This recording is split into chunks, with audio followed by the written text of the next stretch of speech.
Estamos de regreso para analizar los resultados de las elecciones intermedias en Estados Unidos y sus implicaciones para México. En este momento ya se sabe que los demócratas recuperaron la mayoría en la Cámara de Representantes después de 8 años. Los republicanos, mientras tanto, retuvieron la mayoría en el Senado.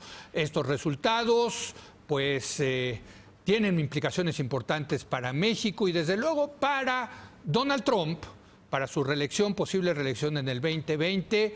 ¿Y quién mejor que analizar estos datos, que nuestro experto en materia internacional, Mauricio Mechulam? ¿Cómo estás, Mauricio? Hola, Leo, muchas gracias por la invitación. Y Ana Paula Ordorica, que, como yo, desde hace muchos años nos apasiona el tema de la política en Estados Unidos.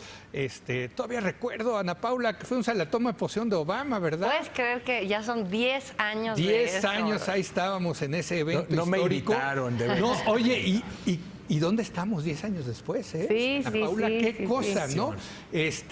Bueno, pues, ¿por dónde empezamos, Ana Paula? Creo que hay un primer tema que a mí me gusta mucho, lo comentaba hoy en la mañana con Carlos Loret en su noticiero, el tema de las mujeres.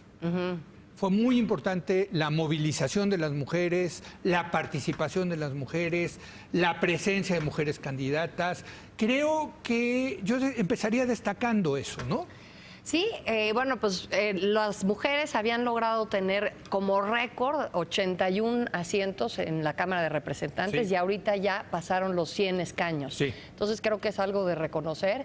A mí lo que me sorprende mucho es el abandono. Yo creo que llegó un momento en que Donald Trump dijo, ya, las mujeres no, aunque en los discursos decía, las mujeres me quieren mucho, me adoran, sí, al final las mujeres abandonaron a los republicanos a causa, yo creo, de Donald Trump por una parte y de el movimiento Me Too, el personaje que representa a Donald Trump dentro, sí, de esto de Me Too, y evidentemente la confirmación de Brett Kavanaugh a la Suprema Corte de Justicia, que ahora pues ya es ministro, a pesar de haber recibido acusaciones creíbles de acoso sexual.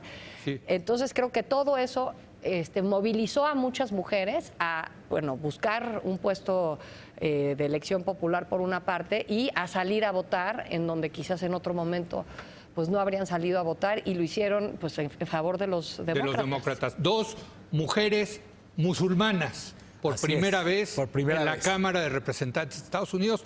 Hijo, es que está increíble, porque por un lado ves la polarización de Estados Unidos, por otro lado la diversidad. Es la diversidad. ¿No, Mauricio? Y te habla mucho, mira, si tú revisas los datos de votación, creo que está fascinante, sí, entenderlo, al mismo tiempo preocupante, porque sí, puedes ver esa polarización muy claramente marcada en las encuestas de salida. Aquí hablábamos de las mujeres votan mayoritariamente demócrata, sí, incluso en distritos que eran mayoritariamente republicanos. Hasta en Texas. Se hace, sí, por ejemplo, un ejercicio donde dicen, si la votación hubiese sido exclusivamente mujeres, hubiesen ganado 87% los demócratas. ¡Wow! O sea, así como estamos escuchando. Sí. Eso te refleja en ese sector específico, ¿no? Mujeres, hombres, cómo estuvo la votación. Por cierto, si el mismo en encuesta dice que si hubiesen sido, claro, solo los hombres hubiesen votado, hubiera ganado Donald Trump, ¿eh? Bueno, sí, lo que había hoy una fotografía en Axios, sí, newsletter, en donde tiene una bandera de Estados Unidos y tiene las 50 estrellas de la bandera y están divididas en los extremos, digamos que se ve sí, pues divididas las estrellas, porque así quedó Estados Unidos después de los resultados de ayer. Bueno, otra vez lo que vemos es las costas de hoy, ¿no? No, pero incluso Houston, por ejemplo. Houston también. O sea, sí, siendo sí, Texas, ¿no? Sí, el corazón. Texas, Filadelfia. Pero puedes encontrar Filadelfia, puedes encontrar Houston, o sea, como centros urbanos, incluso algunos suburbios que votan demócrata y que los republicanos pierden, y sin embargo, efectivamente, van a ganar, van a conservar la mayoría del Senado y ganan por lo menos un par de escaños, hay que ver los resultados finales, adicionales, pero estos los ganan en zonas rurales, típicamente republicanas. O sea, si ves la división sería, digamos que del lado de los demócratas están las mujeres mujeres, las minorías y el voto urbano. Y si ves del lado de los educado, sí, educado, muy importante. Si ves de los republicanos, y el voto joven también está muy impresionante. A los jóvenes también. El voto joven, o sea, mayoritariamente, pero mira, de 44 años para abajo, mayoritariamente votan demócrata. Y del otro lado, el Estados Unidos rural, el Estados Unidos hombre blanco, que se sienten tremendamente amenazados, que por cierto ya habían votado por Trump hace 2 años. Sí, pero los conservó, y los conservó de una manera muy definitiva, ¿no? Pero creo que aquí hay dos formas de leerlo, ¿no? O sea, por un lado, tú puedes decir conservó y efectivamente conserva ese sector, pero por otro lado, o sea, para alguien que está como yo, que estamos estudiando procesos electorales en muchas partes del mundo y que hemos visto tantas veces fallar a las encuestas, de pronto decir, a ver, esta es la primera vez que el trumpismo, si lo quieres llamar así, o esta corriente que favorece Trump, no rebasa el techo que las encuestas le estaban poniendo. O sea, les fue bien a las encuestas, hay que decirlo, y a las apuestas. Claro. Se reivindicaron, se reivindican porque el margen de error en muchos distritos electorales era demasiado corto. La competencia estaba demasiado cerrada. Podía haber ocurrido que otra vez la gran sorpresa hubiese sido que los demócratas no conservaran, no obtuviesen la mayoría en la Cámara de Representantes. Aunque creo que sí, podía haber ocurrido. Me parece interesante es del primer análisis, ya sabemos que los gringos van a sacar análisis a profundidad, pero es el voto escondido pro-Trump, que está calculado entre 2 y 3%, ¿no? Entonces, si las encuestas han tratado de afinar tanto sus resultados como para estar en el margen de 1% de error, pero tienes un 2 o 3% de voto oculto pro-Trump, entonces ahí es en donde puedes ver que esta marea azul tan abrumadora que algunas encuestas veían venir, no fue tan abrumadora como se predijo. Totalmente. No fue el error del 2016, pero sí hubo esta parte que yo creo que los encuestadores no pueden hacer nada contra eso. Ese es el nuevo tiempo en el que vivimos. Pero mira, si tú revisabas con detalle un sitio como el de Nate Silver, el 538, no había tal marea azul, ¿eh? O sea, había efectivamente, él decía, va a ganar aproximadamente entre 20, 22, 23 escaños y en la Cámara de Representantes, y va a perder el Senado por 1 o 2 escaños. Y le pegó. Posiblemente, le pegó al centavo Nate Silver, ¿eh? Ahí sí le pegó bastante bien. Entonces, a mí, en este momento, la parte que me sorprende es que las encuestas no nos sorprendieron. Sí. Ese es el punto. Porque... A ver, déjenme irme al tema de Trump. Hoy en la mañana también lo discutíamos con Javier Tello y Jorge Castañeda. Decía Javier, esto le viene bien a Trump porque se va a poder polarizar más. Tiene un enemigo enfrente que va a ser la Cámara de Representantes de mayoría demócrata, muy probablemente dirigida por su bête noire, que es Nancy Pelosi. ¿Se va? ¿Cómo queda Donald Trump en esto? Bueno, yo creo que sí queda fortalecido, porque uno... ¿Queda fortalecido? Yo creo que sí, porque su gran gasolina me parece que es el conflicto. Sí. Y si cuando los republicanos tenían la mayoría en la Cámara de Representantes y en el Senado, se la pasaba echándoles la culpa de lo que no salía a los demócratas, teniendo él mayoría legislativa, pues ahora que los demócratas tienen mayoría en la Cámara Baja, entonces cualquier cosa que no salga va a tener mucho más credibilidad para salir a decir, me están obstaculizando. Permíteme disentir en eso, porque yo lo decía también en la mañana. Vayamos al contrafactual. Imagínate que los republicanos hubieran retenido mayoría en las cámaras. ¿Qué estaríamos diciendo ahorita, Ana Paula? Es que yo creo que que el trumpismo ha triunfado históricamente en ese país y que va a ser muy difícil echarlo para atrás. Es que no siento que yo sea por eso no creo. No creo que sea el trumpismo per se lo que está triunfando, sino la polarización, la desunión y la división. Pero a ver, déjame darte este dato. Los demócratas van a hacer gasolina de esto que ha... Déjenme darles este dato. Pero el contrafactual, si hubiera ganado los republicanos, estaríamos diciendo la fórmula de Donald Trump. Porque la verdad tenía todas las de ganar Donald Trump. Pero imagínate qué estaría diciendo Donald Trump ahorita. Pero déjenme estaría todavía aplaudiendo más, porque él está diciendo que ganó. Claro, pero déjenme darles estos dos datos. Primero, en las encuestas de salida, 94% de quienes votaron demócrata dijeron que lo hicieron por votar en contra de Trump. Y 95%, Sí. y por 95% de quienes votaron republicano dijeron que lo hicieron para apoyar a Trump. O sea, Y si ganaron los demócratas, pues evidentemente es Trump una no derrota gana. Entonces, para Trump. aquí el tema es este. Básicamente, el trumpismo Pero es una tiene... derrota descontada. Sí tiene un caldo de cultivo importante, un caldo de cultivo que hemos sido muchas veces incapaces de leer, muchas veces oculto, y tiene posibilidad de alimentar el sentimiento de miedo, el sentimiento antiinmigrante, el sentimiento del peligro y la carnicería en la que se ha convertido Estados Unidos, pero esta elección te muestra que tiene un tope, porque 40% de la población vota republicano, 60% vota demócrata, independientemente de las victorias republicanas. O sea, sí por lo menos es un cambio de narrativa en este sentido.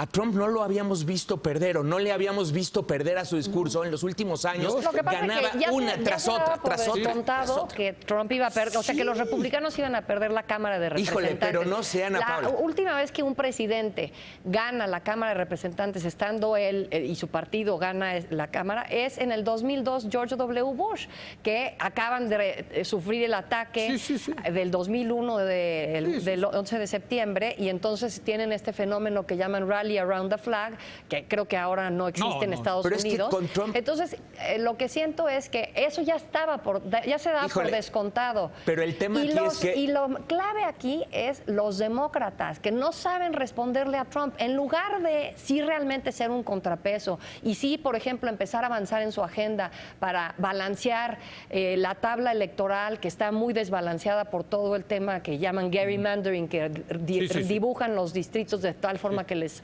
acomoda mejor a los republicanos. En lugar de tratar de hacer algo así, yo creo que lo que van a estar haciendo es antagonizar a Trump, y eso le reditúa. Eso le reditúa a Trump, pero yo insisto, a ver, perdónenme, es que si hubiera ganado los republicanos la Cámara de Representantes... Entonces hubiese sido una raza... Y no nada más bueno, ahorita estaríamos deprimidos todo el mundo diciendo, es que el trumpismo llegó...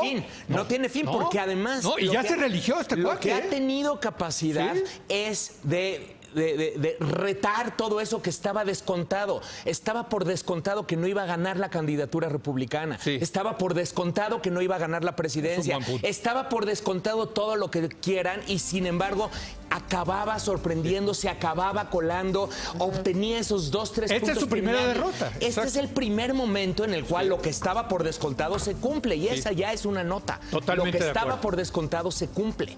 Bueno, tengo que hacer una pausa y quiero regresar con ustedes. Implicaciones para México, muy importante. Nunca se había seguido una elección intermedia con tanto fervor aquí en México, con tanto cuidado, porque pues sí tiene implicaciones importantes para nuestro mundo, país. para México. Desde luego, para el mundo. Regresamos con Mauricio Mechulam y Ana Paula Ordorica en un momento más.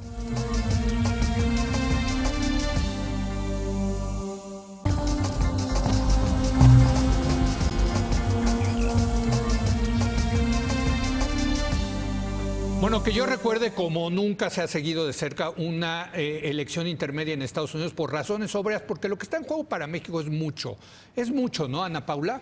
Para México en particular. Sí, para México en particular, porque pues tenemos la fortuna o la desgracia, dirán algunos, de compartir los 3,000 kilómetros de frontera con Estados Unidos. Creo que lo que sucedía sobre esto era un referéndum sobre Donald Trump, como lo estábamos platicando, y entonces de alguna manera de estos resultados era darnos una idea de qué tanto más va a estar ahí Trump, qué tan fuerte va a estar, y en ese sentido, pues cómo vamos a recibir las agresiones y cuáles serían los contrapesos del presidente de Estados Unidos. Pero en ese sentido, digamos, bajo lo que ustedes piensan que se va a radicalizar, se va a polarizar más, pues va contra México. En materia migratoria me parece que le sirvió muy bien esto de estar asustando con la caravana de migrantes.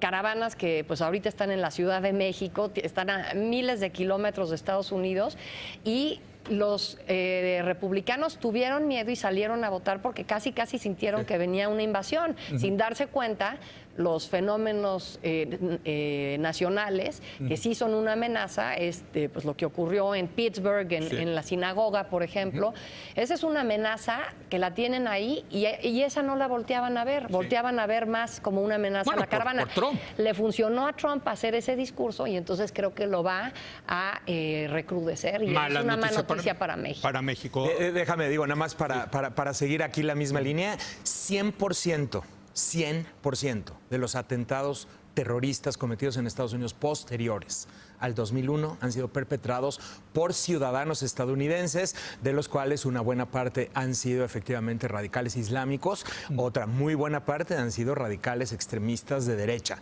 Y esto... Como loco de la sinagoga. Sí. Ese es el dato, pero por supuesto que a Trump le funciona muy bien la narrativa de que ahí vienen los migrantes y además dice que entre los migrantes se van colando personas de Medio Oriente, los vienen invadiendo. Que hay criminales, cuando está comprobado que el migrante indocumentado es de los que menos delito cometen en Estados Unidos porque precisamente no quieren ni pasarse un alto y que le pidan sus documentos. Ahora, lo que sí vamos a ver, o sea, en este momento es por fin vamos a ver una especie de contrapeso a ciertas medidas. O sea, el presidente en Estados Unidos, sabemos, el Poder Ejecutivo tiene amplias facultades y las va a seguir implementando en toda la medida de sus posibilidades, ¿no? Y va a llevar a cabo una política antiinmigrante, por ejemplo, o una política de comercio hasta donde sus facultades le permitan. Sin embargo, la Cámara de Representantes, entendiendo y sí con la seguridad de que no tienen al Senado, porque el Senado va a seguir siendo republicano. Correcto. La Cámara de Representantes tiene algunas facultades para contener o por lo menos para limitar temas como el presupuesto, por ejemplo, temas como el presupuesto, que lo puede limitar o que puede incluso, esto ya se estaba lanzando una comisión bipartidista y aquí estaban las dos partes cooperando en materia de limitar la política de comercio de Trump, haciendo o obligándolo a que tenga que pasar por el Congreso cuando decida imponer aranceles por cuestiones de seguridad nacional. Es un giro de 180 grados, porque durante los últimos años el legislativo le había estado dando manga mucho más ancha a los presidentes en Estados Unidos para temas comerciales. A partir de ahora, lo que de alguna manera han dicho los demócratas es: vamos a tratar de retomar esto para el legislativo. Claro. Como está en la Constitución. Y bueno, eso sería una buena noticia para México, aunque una mala es que los demócratas no son tan afines al Tratado de Libre Comercio y ellos son los que tienen que ratificar el Telecán renegociado.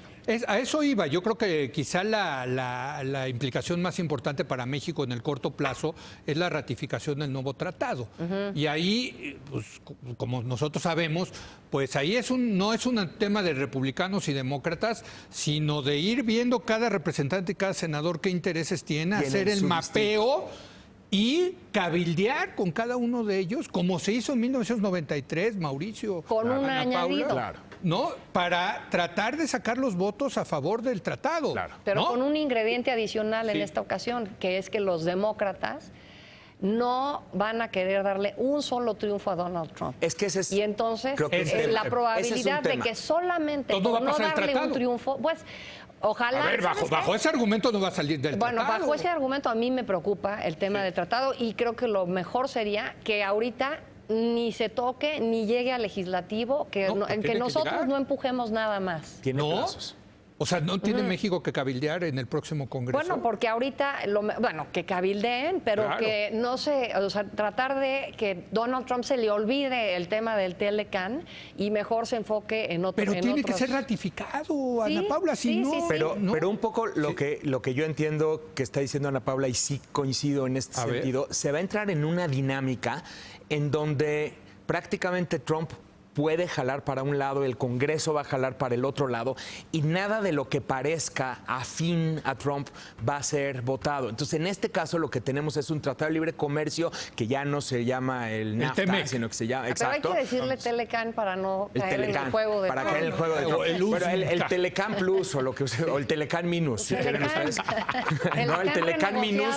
Este Telecán Minus es un producto de Trump y es presentado como un triunfo éxito de Trump, de su estrategia negociadora, porque lo mejoró en términos estadounidenses. Pero bajo entonces ese argumento, si no le van a pasar nada a Trump, tampoco le van a pasar el TEMEC. Es que es una posibilidad. O sea, sí hay que considerar que si se entra en esta dinámica, yo sí he estado leyendo... Si no pasa el TEMEC, queda en vigor el TELCAN. Ese es el punto. El NAFTA. Es que ese es el punto. Claro, ¿por qué habría de terminarse? Salvo que una buena mañana de martes, Donald Trump se levante y diga... Pues entonces no les doy ni... Pero entonces lo que estoy escuchando... Puede arrinconar a los demócratas porque dice, yo voy a afirmar que se acaba el TELCAN original.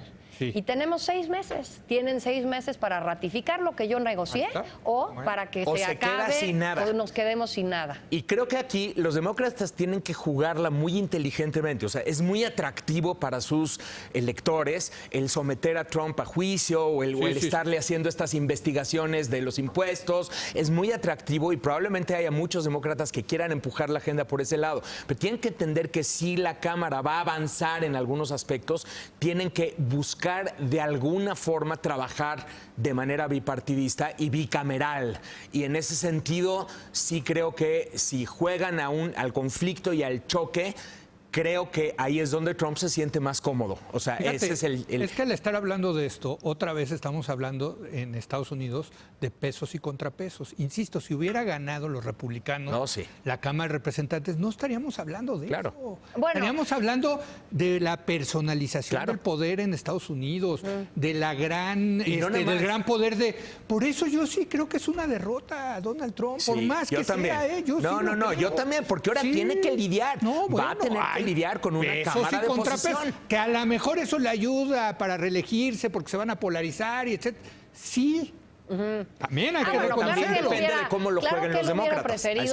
Claro. Él hubiera preferido tener evidentemente la mayoría en ambas cámaras. Y luchó por ello. Claro, no hizo campaña. Totalmente, nada más que era cuesta arriba. Era un poco como lo que decíamos de Beto O'Rourke en Texas, que fue un gran candidato. Le metió un dineral a su candidatura por el Senado.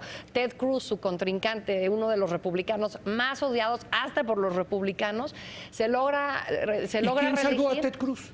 Los republicanos. ¡Donald Trump! Donald Trump, tienes razón. Después de todos los insultos que le hizo en las internas a su esposa, a su papá. Tuvo que ir Donald Trump a salvar a este mequetrefe, porque es un mequetrefe. Y no nomás eso, yo estoy seguro que en el fondo, muy en este Trump interno, él estaba esperando que una vez más muchas encuestas fuesen desafiadas por los resultados. Y por lo tanto, por lo menos, si no todos, pero muchas de estas carreras que estaban predichas como victoria demócrata hubiesen sido victorias republicanas. Entonces, sí siento, o sea, sí se puede percibir, se sabe en su tipo de respuesta que definitivamente él no gana. O sea, tal vez no es la marea azul que algunas personas en esta narrativa. Eso fue más político. Yo creo que eso fue más político. Más político. Bueno, me queda un minuto. Si hay contrapesos, eso sí, ese es el gran mensaje. También los gobernadores. Los gobernadores, los republicanos, los demócratas, voltearon 7 estados. Y no ganan, efectivamente, Florida, que muchos esperaban. Oye, Colorado, que es swing state también, ¿no? O sea, a ver, yo creo Colorado, que Colorado, primer gobernador abiertamente gay. Así es. Florida es interesantísimo.